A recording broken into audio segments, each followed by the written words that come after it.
Ibihe byiza kuri buri mwese muteze amatwi Sahel TV. Imana ikomeze kubaha umugisha.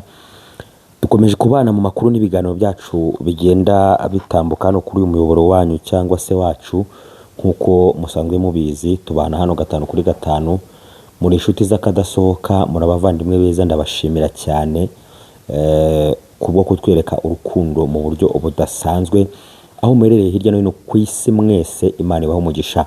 Wewe wakoze subscribe hanyuma ugakora share ukarayikinga ibiganiro byacu ukatwandikira muri comment, turagushimiye cyane. Imana iguhe umugisha. Nawe utarabikora twizere ko ugiye kubikora, nawe reka tugusabire umugisha. Imana iguhe umugisha, ni ukuri kubana natwe ni umugisha. Turagarutse rero mu makuru ari kuvugwa hano mu biyaga bigari nk'uko mubizi, ariko cyane cyane muri Repubulika Iharanira Demokarasi ya Kongo, mu burasirazuba cyangwa se muri Kivu y'Epfo n'iya ruguru nk'uko musanzwe mubizi. Tugarukanye amakuru menshi tugiye kuza tuva imuzingo, ariko cyane cyane turaza kureba ku nkuru za Perezida Antoine Felix Tshisekedi. Nibiki biri kuvugwa kuri uyu mugabo nk'uko bisanzwe. Turaza no kurebera hamwe uko urugamba rumeze mu burasirazuba bwa Repubulika Iharanira Demokarasi ya Kongo, dore ko hari byo M23 yabaye iteguje, inabwira igisirikare cya FARDC ko bagomba kuyitega, hanyuma itanga itariki ntarengwa nk'uko bigaragara hano. Turabiva imuzingo. Hanyuma kandi Wazalendo nayo hari icyo yatangaje, ndetse n'ingabo z'abarundi nk'uko bisanzwe hari icyo bamaze kuvuga kuri ibi byose byatangajwe n'ingabo za M23 nk'uko bigaragara. Perezida Antoine Tshisekedi Chilombo yashimiye Madamu Kayikwamba mu ruhame rw'abantu, anamuha ururabo rwose yari yamuteguriye cyane. Avuga ko yabaye umudamu w'indashyikirwa mu gihe amaze ari minisitiri hano ku butaka bwa Repubulika Iharanira Demokarasi ya Kongo.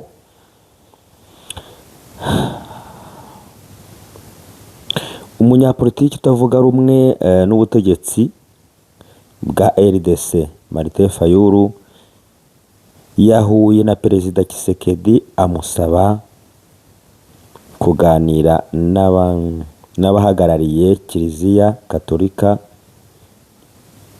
n'itorero Anglikani. Byose turaje tubiva imuzingo, ntimujye kure, mutwemerere tubane 5 kuri 5 mu makuru yacu nk'uko musanzwe mubizi hano kuri Sahel TV. Tugenda tuyava imuzingo kandi amakuru meza, amakuru nyayo kandi amakuru yizewe nk'uko musanzwe mubizi. Reka tugushimire wowe udukurikiye uri ahantu hatandukanye ku isi, cyane cyane abari muri Amerika, mu Budage, mu Bufaransa, mu Butaliyani, mu Bwongereza ndetse no muri Canada. Mwese turabasuhuje, tubahaye ikaze hano kuri Sahel TV. Imana ibahe umugisha. Reka kandi twongere dusuhuze abantu mwese muri Belgique, namwe mugubwe neza. Namwe abari South Africa, Mozambique, Malawi, Zambia n'ahandi hatandukanye hano muri Afurika, reka tubifurize kugubwa neza kandi tubahaye ikaze hano kuri Sahel TV. Kubana namwe n'umugisha ahangaha, mugubwe neza. Hanyuma reka tugusuhuze uri muri Kenya, muri Tanzania, i Bugande, mwese tubahaye yambu. Hanyuma kandi reka dusuhuze abanyarwanda muri rusange aho muherereye hirya no hino ku isi, tubahaye ikaze kuri Sahel TV. Imana ibahe umugisha kubwo kubana natwe. Hanyuma dusuje abarundi bari mu gihugu cy'abaturanyi cy'u Burundi, mwese turabasuhuje aho muherereye namwe hirya no hino ku migabane itandukanye. Mwiyumvemo ikaze kuri Sahel TV. Ariko abanyekongo muri rusange, mwebwe mwese aho muri, tubahaye yambu kandi turabagira ngo tubabwire ngo nubwo uyu munsi bitameze neza, ejo bizamera neza kubera Imana. Mukomeze mugubwe neza kandi mu mahoro, nicyo tubifuriza. Hanyuma reka dutangire n'amakuru yacu hano kuri Sahel TV. Mwe mwese mugiye kubana natwe, Imana nibaha umugisha.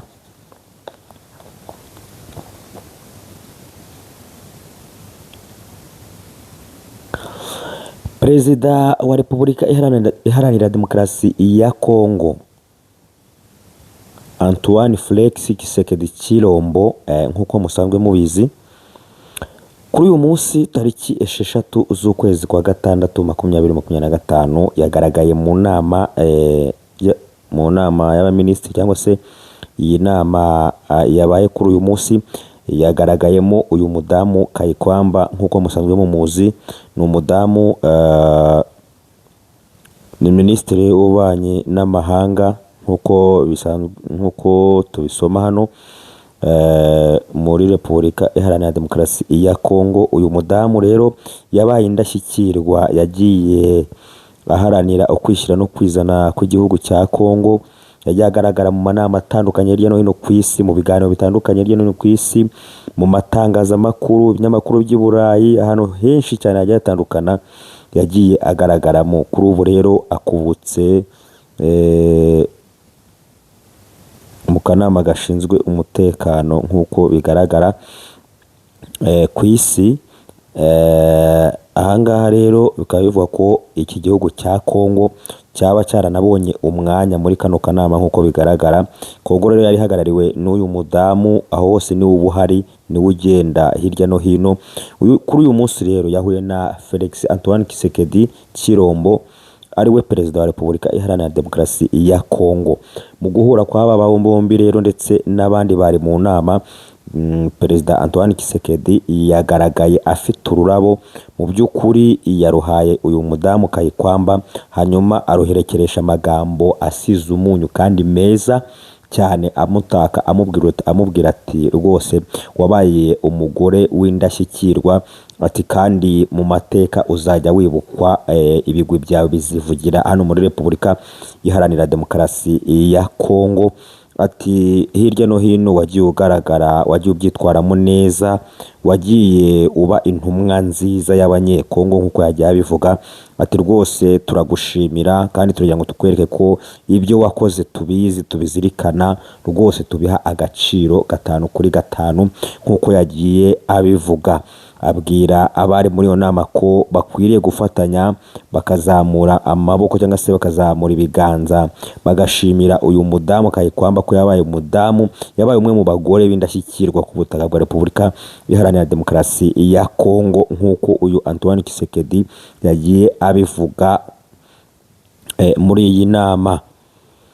Bamushimiye rero kandi banamwifuriza gukomeza kugira ibihe byiza no kugubwa neza no gukomeza imirimo ye nk'uko ayifite, no kubahiriza inshingano ze mu mirimo akomeje guhabwa n'iki gihugu cya Repubulika Iharanira Demokarasi ya Kongo, aho yagaragarijwe ko icyizere ari cyose mu banyekongo nk'uko bigaragara, uhereye ku baturage ndetse no kugera ku buyobozi bukuru bumukuriye, bakaba bamubonamo icyizere cy'ejo hazaza nk'uko bigenda bigaragara. Tubitse ko uyu mugore rwose yagiye agaragara hirya no hino, abantu benshi muramuzi mu byo yagiye agaragaramo, ari kuvugira Kongo mu manama atandukanye, ibirego byinshi ku Rwanda, aho hose yagiye agerayo. Rwose ngira ngo murabizi, mwagiye mubisoma cyangwa se mwagiye munabibona, izina ry'uyu mudamu rirazwi hirya no hino. Rwose ni umudamu w'impirimbanyi mu buryo bukomeye ku butaka bwa Repubulika Iharanira Demokarasi ya Kongo. Uyu munsi rero yagaragaye ashimirwa n'uyu Antoine Felix Tshisekedi, amuha ururabo nk'ishimwe rikomeye, amubwira ko azirikana ibyo akomeje kugenda akora hirya no hino mu buryo bukomeye.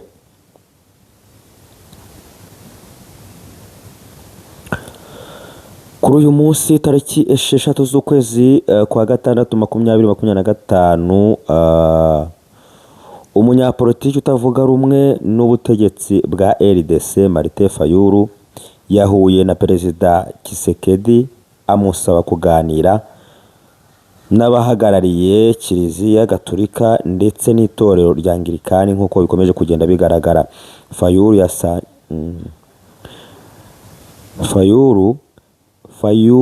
yasanze Tshisekedi mu biro bye, yasanze Tshisekedi ku biro bye kuwa gatanu. Ubwo kuwa gatanu ni kuri uyu munsi tariki 26 z'ukwezi kwa gatandatu 2025, nibwo uyu Martin Fayulu yasanze Tshisekedi mu biro bye kuwa gatanu, nk'uko bigaragara hano Kamena 2025, nk'uko yari aherutse kubiteguza. Baganira ku buryo bakwifatanya kurwana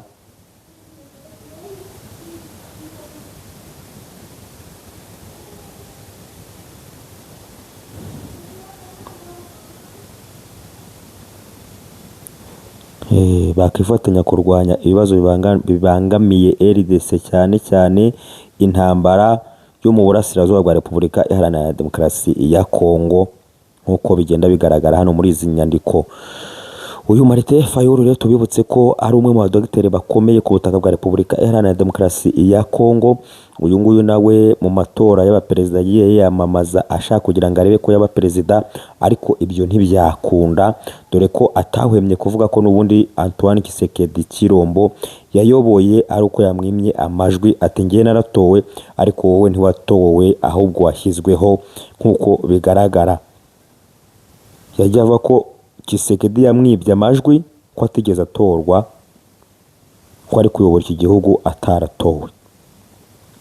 Ariko mu cyumweru gishize uyu perezida Antoine Tshisekedi yagaragaye ashimira uyu Martin Fayulu, nk'uko byagiye bigaragara ubwo yari amaze kuvuga ko Kabila akwiriye kuva ku butaka bwa Repubulika Iharanira Demokarasi ya Kongo, bitewe n'uko ngo ari umugambanyi kandi ko ari we muntu wa mbere ukoze ibintu bidasanzwe ku butaka bwa Kongo, aho yabaye perezida akayobora igihugu kuva mu 2001 kugeza muri 2019, akarekura ubutegetsi agahungira mu bihugu bitandukanye byo muri Afurika, nyuma akagaruka nk'umugambanyi ku butaka bwa Kongo.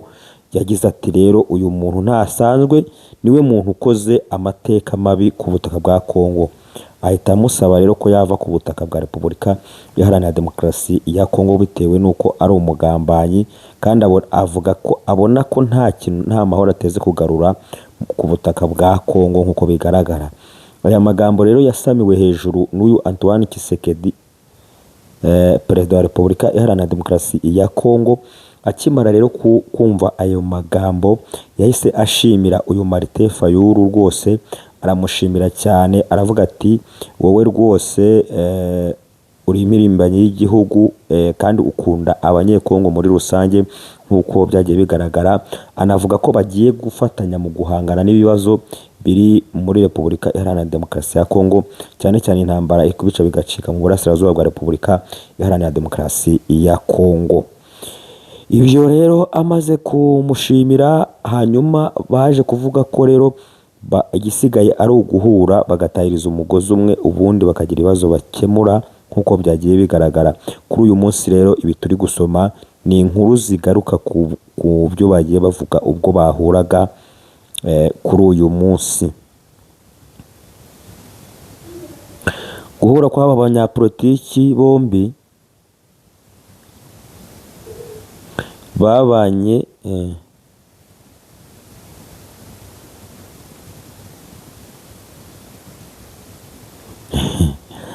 ngo guhura kw'aba banyapolitiki bombi babanye mu ihuriro Ramuka rirwanya ubutegetsi bwa RDC byatunguranye, kuko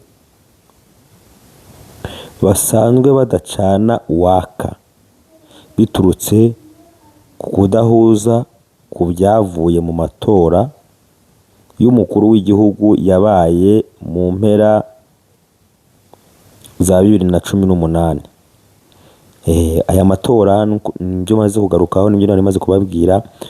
Aya matora yatumye bashyamirana mu buryo bukomeye cyane, kuko umwe yavugaga ko yatowe undi akiba amajwi. Ibi rero byatumye badacana uwaka, bakomeza ihangana ritandukanye hirya no hino, kubera ko umwe nyine yavuga ko undi yamwibye. Ibi rero byagiye bizana amakimbirane hagati y'umubano w'aba bombi muri Repubulika Iharanira Demokarasi ya Kongo. Ariko kandi hari ihuriro babanagamo ryitwa Ramuka nk'uko twagiye turibona hejuru, ariko ntibyatumye badashwana. Politiki si ikintu nakasamutwe mw'abantu mwe mudukurikira muduteze amatwi, rwose politiki ni hatari, ntabwo ari ibintu bisanzwe. Fayulu n'ubu aracyashimangira ko ari we watsinze amatora kandi ko ari we perezida watowe n'abanyekongo, nubwo Tshisekedi amaze imyaka 7 ku butegetsi. Aravuga ati rwose nubwo wowe uri kuyobora abanyekongo, ariko perezida ni ngiye watowe n'abaturage, nk'uko agenda bivuga, kuko wowe amajwi warayibye, ntabwo uri perezida. Ubwo Fayulu ubwo Fayulu wari uheru- wari wari uherekejwe n'abayobozi bo mu ishyaka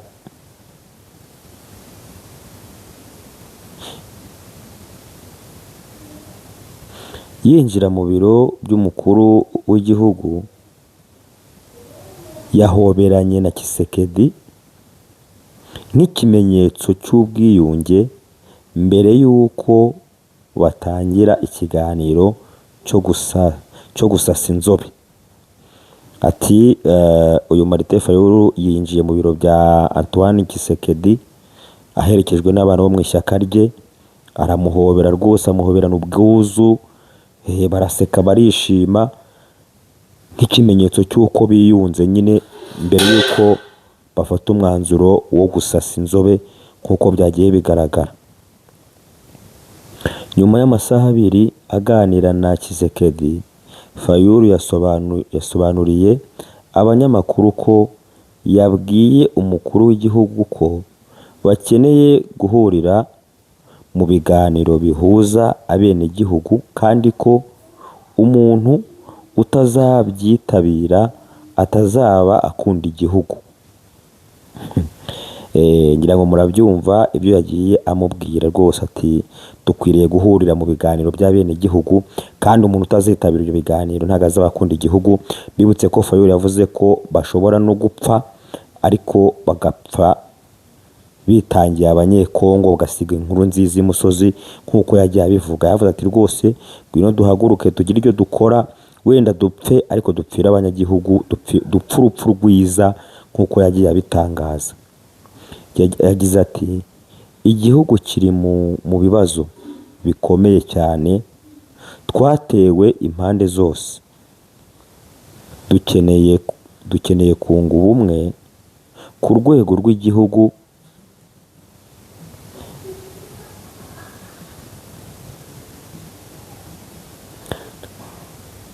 naje kumubwira ko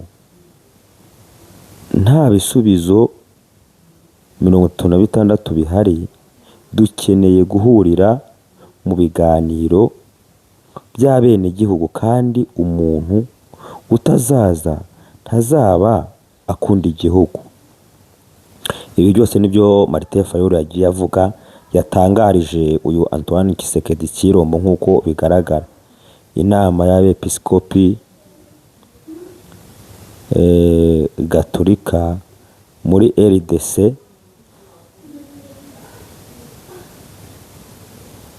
n'iya Anglikani mu ntangiriro za 2025 zatangije gahunda ihuriweho igamije guhuza Abanyekongo bose kugira ngo bafatanye mu gushaka ibisubizo by'ibibazo bibangamiye igihugu cyabo nk'uko bigaragara.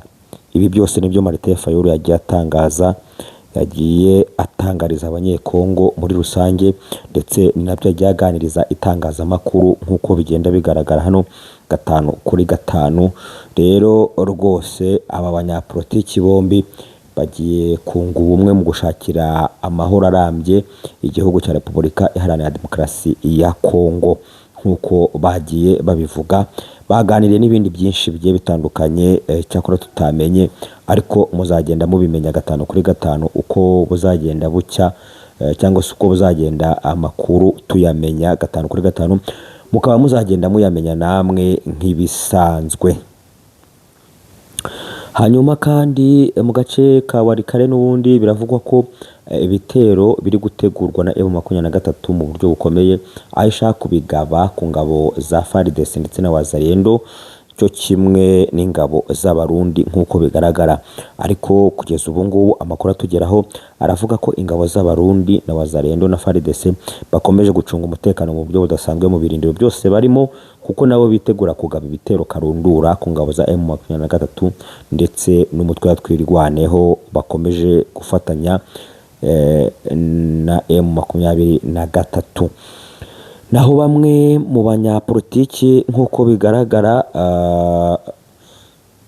bamwe mu bayobozi M23 ntabwo ngo bishimiye ibyemezo byagiye biva mu myanzuro ya Katari, ngo dore ko ibyinshi biherereye ku banyekongo nk'uko byagiye bigaragara.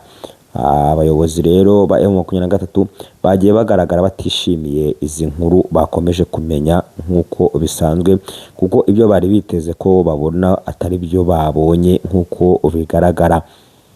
Turabashimira mwe mwese mukomeje kubana natwe mu makuru n'ibiganiro byacu bitambukana kuri Sahel TV. Imana umugisha kubana natwe mukadukurikira, mugafata umwanya wanyu mukumva ibiganiro byacu, ni ukuri bidukora ku mutima. Namwe Imana ijye ibaha umugisha ku mwanya mwafashe mukadukurikira, kandi ijye ibareba neza 5 kuri 5. Ngaho rero mugire ibihe byiza, mukomeze mugubwe neza, Imana ibarinde.